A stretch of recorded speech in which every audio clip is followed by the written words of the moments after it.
छाया, मैं कुछ दिनों के लिए दूसरे शहर जा रहा हूँ। आकाश, कुछ दिन पहले तो हम यहाँ शिफ्ट हुए हैं और तुम फिर ऐसे अकेले छोड़कर काम से जा रहे हो। अरे तो नया शहर है, घूम आया करना, और मैं कॉल करता रहूंगा। ठीक है, मैं रोकूंगी तो रुकोगे थोड़ी। तुम फिर शुरू मत हो छाया, ये मेरा काम है। ठीक है, मैं अपना सामान लगा देती हूँ, बस अपना ख्याल रखना। आकाश अगली सुबह दूसरे शहर के लिए निकल गया। अपना काम खत्म करके जब वो लौटने लगा, अचानक मौसम खराब हो गया और बारिश की वजह से रास्ता बंद हो चुका था। आकाश को मजबूरन फिर से एक दिन वहां रुकना पड़ा। अपनी बोरियत को दूर करने के लिए वो बाजार की ओर निकल आया। पास में ही छोटा बाजार लगा हुआ था। आकाश आधा बाजार घूम चुका था, तभी वहीं उसे एक काफी बुजुर्ग आदमी निराश बैठा दिखा। उसके पास दो छोटी छोटी मूर्ति और एक थोड़ी बड़ी मूर्ति थी, जिस पर काफी अच्छी कारीगरी की हुई थी। बाबा, आप क्यों परेशान हो? कुछ नहीं बाबूजी, बस सुबह से कुछ भी नहीं बिका। अरे बाबा, आप परेशान ना हो। ये मूर्ति कितने की है? एक काम कीजिए, ये 2000 रुपए है, ये मुझे दे दीजिए। बुजुर्ग ने डरते और झिझकते हुए कहा, लेकिन बेटा, ये मूर्ति शापित है। ये सब बकवास बातें होती हैं बाबा, कोई शाप वाप नहीं होता है। लाओ, ये मूर्ति मुझे दे दो। बुजुर्ग ने कांपते हाथों से उस मूर्ति को आकाश को दे दिया।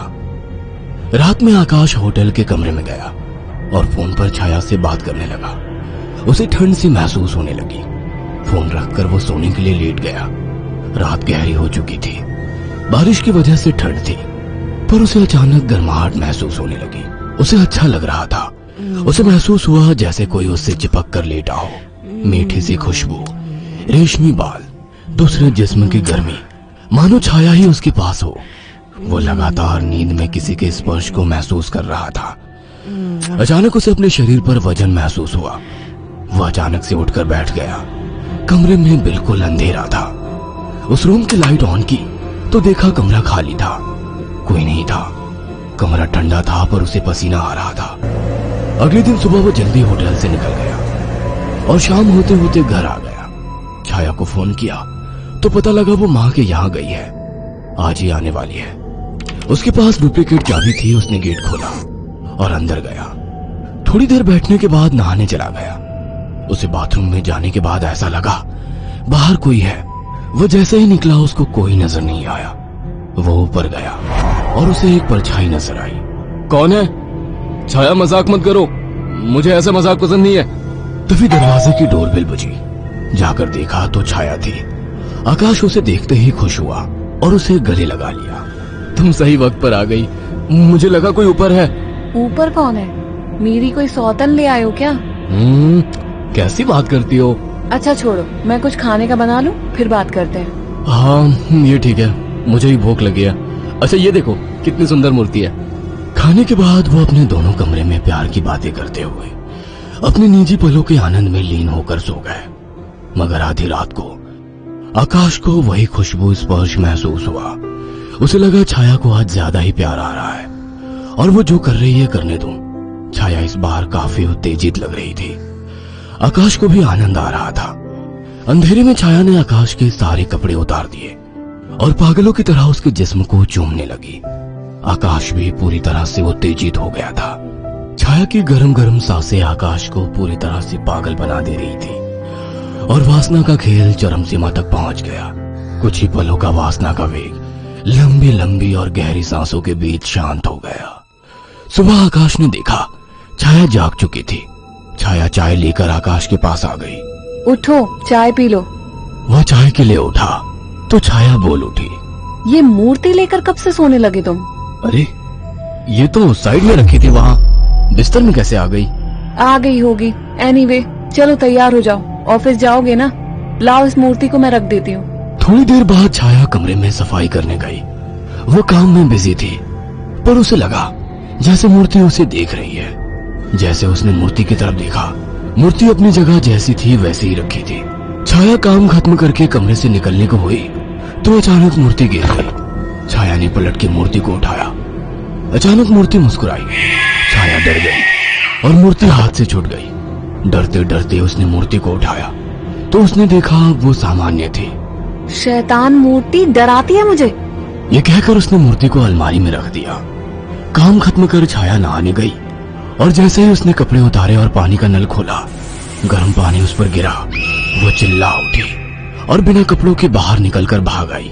उसके जिस्म पर छाले हो चुके थे। उसने आकाश को फोन किया। आकाश तुरंत चला आया और उसको अस्पताल ले गया। आकाश ने ऑफिस से कुछ दिन की छुट्टी ले ली। छाया, ये सब कैसे हुआ? पता नहीं, नल से गर्म पानी अचानक निकला। मुझे सब अजीब सा लग रहा है, मानो मुझे कोई देख रहा हो। तुम आराम करो, मैं कुछ खाने को लेकर आता हूँ। छाया लेटी हुई थी। अचानक उसने ध्यान दिया, मूर्ति उसकी ही तरफ घूर रही थी। अचानक उसे याद आया कि मूर्ति को तो उसने अलमारी में रख दिया था। अचानक वो मूर्ति हिलने लगी। छाया चीख उठी। आकाश दौड़ता हुआ आया। क्या हुआ? ये मूर्ति अभी खुद चली थी। तुम्हारा वहम होगा छाया। मगर रात को आकाश को फिर से चुंबन के स्पर्श महसूस हुए। वो नींद में था और चाह के आंखें नहीं खोल पा रहा था, परंतु आकाश को चुंबन के स्पर्श उत्तेजित कर रहे थे। उसके मुंह से आवाजें निकल रही थी। अचानक छाया की आंख खुल गई और उसने जो देखा वो हैरान रह गई। उसने देखा कि एक लड़की काली परछाई के रूप में आकाश के कपड़े खोल रही थी और वो देखते ही चिल्लाने लगी, आकाश, वो काली परछाई! अचानक कमरे के शीशे में चटक सी आवाज आई और शीशा टूट गया। आकाश उठकर बैठ गया। ये शीशा कैसे टूटा? और तुम चिल्लाई क्यों? आकाश, वो कोई काली आत्मा थी। मैंने अभी देखा, वो तुम्हारे साथ संबंध बना रही थी। क्या तुम्हें बिल्कुल पता नहीं लगा? कौन? क्या कह रही हो? मुझे महसूस तो हुआ, पर मुझे लगा तुम हो। पागल हो क्या? ऐसी हालत में मैं संबंध बनाने की सोचूंगी? आकाश, वो एक काली परछाई थी, पर वो एक लड़की थी। तभी मुझे कल रात को जब ये सब महसूस हुआ तो मुझे कुछ अजीब सा लगा था। मुझे ऐसा होटल में महसूस हुआ कि जैसे मेरे पास कोई तो है। और अगले दिन मैं घर आ गया था। तब से जब भी सोता हूँ ऐसा कुछ होता है। मुझे लगता था कि तुम हो। तभी अचानक दोनों का ध्यान मूर्ति पर गया। आकाश ने तुरंत उस मूर्ति को बाहर फेंक दिया। कुछ दिन बाद छाया पानी पीने के लिए उठी। अचानक उसकी नजर फिर से ड्रेसिंग टेबल पर रखी मूर्ति पर पड़ी। अचानक उस मूर्ति ने काली परछाई को निर्धारण कर लिया। छाया अचानक बेहोश हो गई। कुछ देर बाद उसकी आंखें खुली तो उसे सब सपने जैसा लग रहा था। अचानक वो किचन में चली गई। तभी वहाँ आकाश आ गया। अरे, पहले ठीक तो हो जाती। मैं तो ठीक हूँ। अच्छा। हाँ, आज तो मुझे एक अलग ही सुबह लग रही है। ओके, अब चलो आराम करो। मैंने तुम्हारे लिए कुछ दिन की छुट्टी ली है। अगर ऐसा है तो मुझे खूब प्यार करो। आज आकाश को छाया कुछ बदली बदली सी लग रही थी। खाने के वक्त भी छाया काफी अजीब तरीके से खा रही थी, जैसे वो बरसों से भूखी हो। छाया, क्या हुआ? आराम से खाओ। रात ठीक से खाया नहीं था ना, तो मुझे जोरों की भूख लग रही है। वैसे आज मीट बना काफी अच्छा है। गांव में अम्मा ने सिखाया था। अम्मा ने? कौन सी अम्मा ने? तुम तो कभी गांव गई ही नहीं। वो सब छोड़ो, सुनो ना, मेरा मन रोमांस का हो रहा है। तुम्हें लगता है ये सही वक्त है? प्यार करने का कोई वक्त नहीं होता। अचानक छाया आकाश से जाकर लिपट गई। उसके जिस्म को चूमने लगी। आकाश ने देखा छाया ने आज साड़ी भी अलग तरीके से बांधी थी। दोनों के बीच संभोग क्रिया होने लगी। दोनों काफी उत्तेजित थे। अचानक आकाश को फिर से छाया में वही खुशबू और स्पर्श महसूस हुआ। छाया आकाश को छोड़ने का नाम तक नहीं ले रही थी। आकाश को महसूस हुआ ये छाया नहीं है। आकाश ने एक झटके से छाया को धक्का दे दिया। रुक क्यों गए? प्यार करो मुझे, रुक क्यों गए? आवाज में भारीपन था। आकाश की आंखें बंद थी, पर जैसे ही उसने आंखें खोली, जिसमें छाया का था लेकिन चेहरा किसी और का था। आकाश ने कांपती आवाज में कहा, मेरी बीवी कहाँ है? छाया के चेहरे के हाव भाव बदलने लगे। उसका चेहरा सफेद और आंखें काली थी।